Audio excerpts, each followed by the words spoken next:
दुनिया में महायुद्ध के कई फ्रंट खुल गए हैं। जब ट्रंप अमेरिका के राष्ट्रपति बने तब लोगों को बड़ी उम्मीदें थी कि अब महायुद्ध पर ब्रेक लग जाएगा, लेकिन ऐसा नहीं हुआ। यूक्रेन रूस युद्ध हो या फिर इजराइल हमास युद्ध, युद्ध की तीव्रता और तेज होती चली गई। क्या ये माना जाए कि अब अमेरिका की कोई नहीं सुन रहा? दुश्मनी नहीं अब ट्रंप के खिलाफ, बल्कि अमेरिका के पुराने साथी भी अब उनके बागी हो चुके हैं और सबके टारगेट पर अब सिर्फ डोनाल्ड ट्रंप हैं। जब दुनिया में कई वॉर जोन रिएक्टिव हो चुके हैं, गोले बारूद वाले युद्ध से लेकर टैरिफ वाली जंग भी छिड़ चुकी है, तब सवाल उठ रहा है कि क्या डोनाल्ड ट्रंप 2 महीने के कार्यकाल में फेल हो गए हैं? क्या अमेरिका का सुपर बॉस युद्ध वाले फ्रंट पर सुपर फ्लॉप साबित हुआ है? अमेरिका से दुश्मनी फिर से रिकॉर्ड तोड़ रही है। खामेनेई से लेकर जिनपिंग और पूरा यूरोप ट्रंप के खिलाफ खड़ा हो रहा है। डोनाल्ड ट्रंप ने 20 जनवरी को दूसरी बार राष्ट्रपति पद की शपथ ली और 2 महीने के कार्यकाल में ट्रंप ने 2 सबसे बड़े वॉर जोन में आग बुझाने की कोशिश भी की। पहला वॉर जोन गाजा, जहां 15 जनवरी को सीज फायर का ऐलान हुआ, लेकिन ट्रंप की शपथ से एक दिन पहले यानी 19 जनवरी को लागू हुआ। वो सीज फायर ठीक 2 महीने बाद तार तार हो चुका है।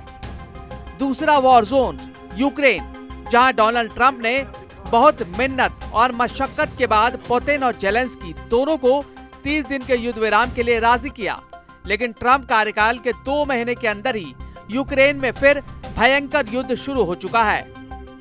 यानी ट्रंप यूक्रेन में भी फेल हो गए, जहां पुतिन और जेलेंस्की एक दूसरे पर आग बरसा रहे हैं। नेतन्याहू की गाजा पर बमबारी वाली पॉलिसी ने ट्रंप के सीज फायर वाली कोशिश पर पानी फेर दिया है। गाजा में हालात बहुत ज्यादा खराब हैं। एक बार फिर नेतन्याहू कह रहे हैं कि हमास को पूरी तरह से खत्म करना ही उनका एजेंडा है।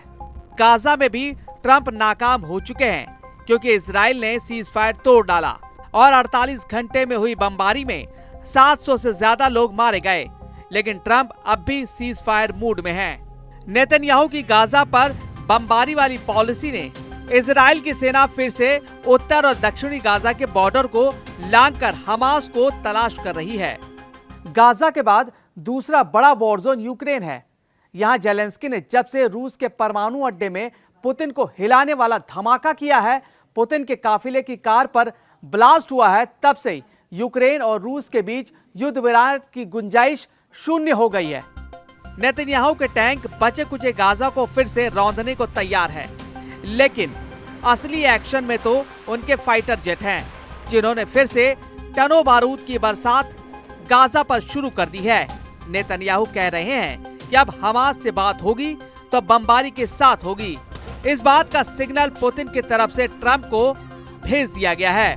पुतिन दुश्मनी लेने वालों को माफ नहीं करते, ये बात जेलेंस्की बहुत अच्छी तरह जानते हैं। हालांकि ट्रंप से बातचीत में दोनों पक्ष 30 दिन के सीज फायर के लिए तैयार हो गए थे, लेकिन अचानक यूक्रेन और रूस के बीच बमबाजी का रिकॉर्ड टूट गया, जब जेलेंस्की ने सारातोव में रूस के परमाणु बम वर्षक वाले हवाई अड्डे पर बहुत ही खतरनाक धमाके को अंजाम दिया। इसके बाद रूस ने यूक्रेन के ओदेसा पर काउंटर अटैक किया और बता दिया कि जब पुतिन सजा देते हैं तो उनकी लाठी में आवाज नहीं होती। जेलेंस्की से ज्यादा डोनाल्ड ट्रंप खौफ में हैं। वो इसलिए क्योंकि जिस युद्ध को रोकने का ख्वाब उन्होंने देखा था, जिस युद्ध को रोकने के नाम पर वो अमेरिका में दोबारा राष्ट्रपति बने, वो जंग अब ट्रंप के कंट्रोल से पूरी तरह से बाहर हो चुकी है।